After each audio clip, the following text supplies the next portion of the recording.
जय संविधान, जय भीम, महात्मा गांधी की जय, गोडसे मुर्दाबाद। जैसा सोचा जा रहा था कि बिहार चुनाव का शायद जो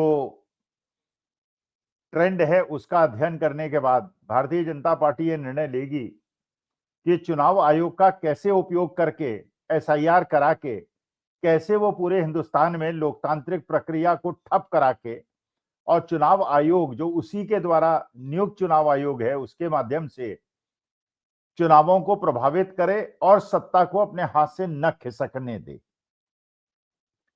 ये बात बिल्कुल स्पष्ट थी कि बिहार चुनाव में जिस प्रकार से शुरुआत हुई थी और उसके पहले राहुल गांधी और तेजस्वी यादव ने यात्रा की थी, वोट बचाओ यात्रा की थी और उसका जैसा रिस्पांस मिला था, इनिशियल स्टेजेस में लग रहा था कि महागठबंधन बहुत ज्यादा आगे बढ़ चुका है और एनडीए बहुत ज्यादा पीछे हो गया है। उसके बाद जब ये अमित शाह ने खुद एक संशय पैदा कर दिया कि नीतीश कुमार मुख्यमंत्री बनेंगे कि नहीं बनेंगे, उससे संशय और गहरा गया और एनडीए और ज्यादा पिछड़ गया।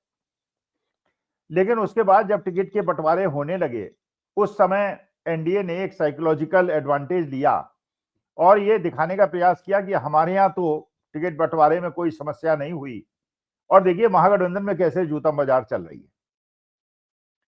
महागठबंधन में असल में जो संघर्ष था वो राहुल गांधी ये चाहते थे कि कांग्रेस ने क्योंकि मेहनत की है और कांग्रेस ने अपने संगठन को खड़ा किया है, इसलिए बिहार के अंदर उनको अच्छे नंबर की सीटें मिले और अच्छी सीटें मिले जिसमें जीतने की संभावना हो। क्योंकि पिछली बार का जो चुनाव हुआ था उसमें उन्होंने 70 सीटें हालांकि जरूर लड़ी थी, लेकिन ज्यादातर सीटें ऐसी थी जिसमें जीतने की संभावना नहीं थी, इसलिए उनका परफॉर्मेंस खराब भी रहा था। 70 में से केवल 19 सीटें जीते थे। इस बार उनका प्रयास था कि उनको सीटें भी ज्यादा मिले और मजबूत सीटें भी मिले। और तेजस्वी यादव, मानी बात है कि बिहार के अंदर अगर आज की तारीख में सबसे टॉलेस्ट लीडर महागठबंधन का कोई है तो तेजस्वी यादव है। तेजस्वी यादव चाह रहे थे और जान रहे थे कि इस बार जीतने की बहुत ज्यादा संभावना है, इसलिए वो मजबूत सीटों में अपने के लिए लड़ाना चाह रहे थे। एक संघर्ष था, तो शायद कुछ ऐसा मैसेज चला गया मार्केट के अंदर कि महागठबंधन के अंदर चीजें बहुत ज्यादा ठीक नहीं चल रही है। लेकिन इसका जो तोड़ था वो तेजस्वी यादव ने जो ढूंढा और राहुल गांधी ने जो ढूंढा और रणनीति बनाई, उसमें उन्होंने मुकेश सहनी को अपने साथ जोड़ा। मुकेश सहनी एक ऐसे व्यक्तित्व हैं जिनके 3-4% वोट हैं और जिनका समाज ये चाहता है कि उनके नेता को सम्मान मिले, जिससे उनके समाज को सम्मान मिले। मुकेश सहनी के पीछे ये 3-4% जो वोट हैं, पिछले चुनाव में वो एनडीए के साथ लड़े थे और इस बार वो महागठबंधन के साथ लड़ रहे हैं, तो ये 3-4% का इधर से उधर 7-8% हो जाता है। और अगर मुकेश सहनी केवल अपने समुदाय के लोगों को प्रभावित करते हैं तो इलेक्शन का रिजल्ट बदल सकता है। इसके अलावा आईपी गुप्ता, जिनका मैं कई बार संदर्भ ले चुका हूं, उनका महागठबंधन के साथ जुड़ना और हर कॉन्स्टिट्यूएंसी के अंदर 30-40 हजार वोट होना उनके समाज का और उसका एक छत्र राज उनके पास होना और अति पिछड़ी जाति का होना, तो एक तो आईपी गुप्ता और मुकेश सहनी अति पिछड़े जाति के जो नीतीश कुमार के सबसे बड़े वोट बैंक हैं, उसमें से 10% का निकल जाना और महागठबंधन के साथ आ जाना। तेजस्वी यादव, राहुल गांधी ने वो खेल कर दिया था और राहुल गांधी ने भी मुकेश सहनी को डिप्टी चीफ मिनिस्टर अनाउंस कराने के लिए जब अशोक गहलोत को भेजा और वहां जाके मैसेज गया कि ये 10% का वोट बैंक उधर से इधर आ गया, तो उन्होंने अपनी राजनीति खेल दी। लेकिन ये बात गोदी मीडिया ने बहुत ज्यादा चतुरता से छिपाने का प्रयास किया कि जितनी लड़ाई महागठबंधन में है, 10-11 फ्रेंडली फाइट्स हो रही हैं, एनडीए में तो उससे ज्यादा हो रही हैं।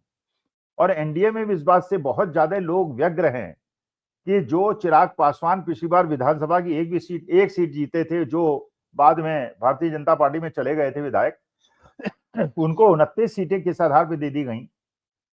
और जो जीतन राम मांझी, उनसे वयोवृद्ध बड़े नेता हैं, उनको केवल 6 सीटें दी गई और जो कुशवाहा समाज के नेता हैं उपेंद्र कुशवाहा, उनको केवल 6 सीटें दी गई। तो वहां अंदर अंदर का जो लड़ाई थी, लेकिन गोदी मीडिया ने उसको नहीं दिखाया, तो जनता तक वो बात नहीं पहुंची। लेकिन ये बात लगा कि पहले महागठबंधन एज में था, उसके बाद कुछ कंफ्यूजन महागठबंधन में हुआ और उसके बाद एनडीए एज में चला गया। लेकिन जब ये मुकेश सहनी और आईपी गुप्ता की मीटिंग्स होने लगी और तेजस्वी यादव की लाखों की मीटिंग होने लगी और एनडीए की मीटिंग में लोगों का अभाव हो गया, फिर एडवांटेज महागठबंधन हो गया और आज की तारीख में 4-5% का एडवांटेज महागठबंधन के साथ है।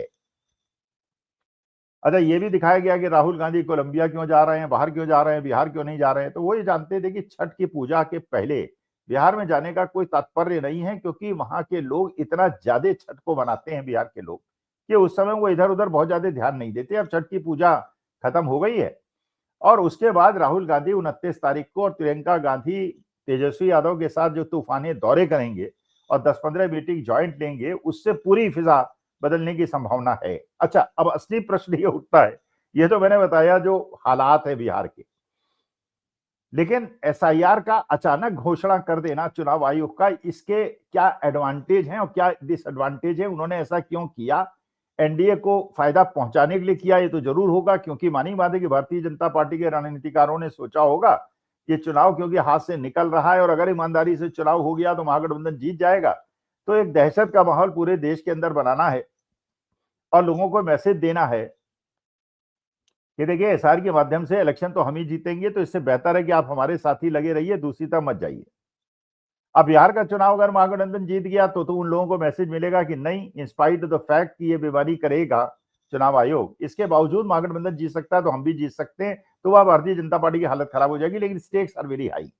भारतीय जनता पार्टी को क्या फायदा होगा एसआईआर का इस समय अनाउंसमेंट करा के? इस समय कराने के बजाय अगर बिहार इलेक्शन के बाद कराते हैं तो क्या फायदा नुकसान होता है, मैं उस पर चर्चा करना चाह रहा हूं। देखिए, ये बात बिल्कुल सही है कि एसआईआर का अनाउंसमेंट हुआ है, ये भारतीय जनता पार्टी के कहने पे हुआ है। जिस प्रकार से ज्ञानेश कुमार गुप्ता जी अब मन की बात करने लगे हैं, जैसे माननीय मोदी जी करते हैं, वो एक तरफा संवाद करते हैं, वो विपक्ष के लोगों का जवाब नहीं देते। जब उनके सामने डॉक्यूमेंट दिखाए जाते हैं तो वो डॉक्यूमेंट्स का जवाब नहीं देते, तथ्यों की काट तथ्यों से नहीं करते, वो कहते हैं एफिडेविट दो और उसके बाद जवाब नहीं देते हैं, फिर एक प्रेस कॉन्फ्रेंस में आ जाते हैं। और मानी बात है कि उनकी जो नियुक्ति हुई है वो अमित शाह साहब और मोदी जी के कहने पे हुई है। और 3 सदस्यीय कमेटी में 2 लोग मोदी जी और अमित शाह हैं और राहुल गांधी उसमें कुछ इफेक्ट डाल नहीं सकते, क्योंकि 2/3 बहुमत उनका है। तो उनकी नियुक्ति जो है, जिनकी वजह से उनका समर्थन, तो वो करेंगे। अब इसके फायदे क्या है, नुकसान क्या है? भाई देखिए, ये जो इन्होंने एसआईआर की घोषणा भी की है, उन्होंने कहा है कि 103 दिन में 12 राज्य में 51 करोड़ मतदाताओं का एसआईआर होगा। देखिए, एसआईआर से किसी को कोई दुविधा नहीं, एसआईआर होना चाहिए। और यह भी कहा गया था कि एसआईआर का जो मुख्य उद्देश्य है वो ये है कि जो घुसपैठिए हैं उनको तो वोट का अधिकार नहीं होना चाहिए, बिल्कुल नहीं होना चाहिए। भाई ये केस देश में कौन एक आदमी होगा जो कहेगा कि बांग्लादेशियों का या रोहिंग्या को या नेपालीज को वोट डालने का अधिकार? सब चाहेंगे केवल भारतीय वोट दें। लेकिन यह भी अपेक्षा की जा रही थी कि बिहार के अंदर अगर इतनी ज्यादा सघन एसआईआर आपने करा दी है और इतने ज्यादा प्रोटेस्ट के बावजूद करा दी है, तो आप कुछ ना कुछ घुसपैठिए तो ढूंढ ही लेंगे। लेकिन यह पता चला कि पूरी एसआईआर निबट गई और एक भी घुसपैठिया आपको नहीं मिला।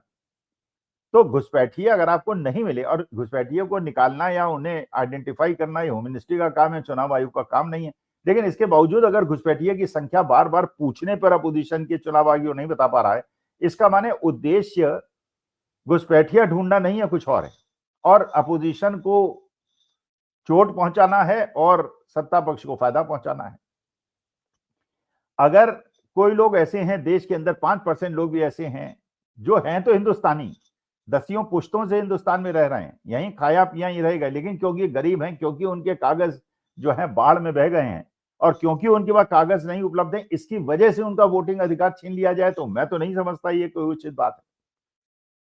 और ये तो बात देखिए, गांव के अंदर, शहर के अंदर सबको पता है, एवरीबॉडी नोज, फैमिली ट्री सबको पता होते हैं कि इस आदमी के बाबा ये थे, पितामह ये थे, ये करते थे। आप गांव के अंदर जाएंगे तो आपको पता चल जाएगा, हर परिवार, हर व्यक्ति के बारे में सबको सब ज्ञान है।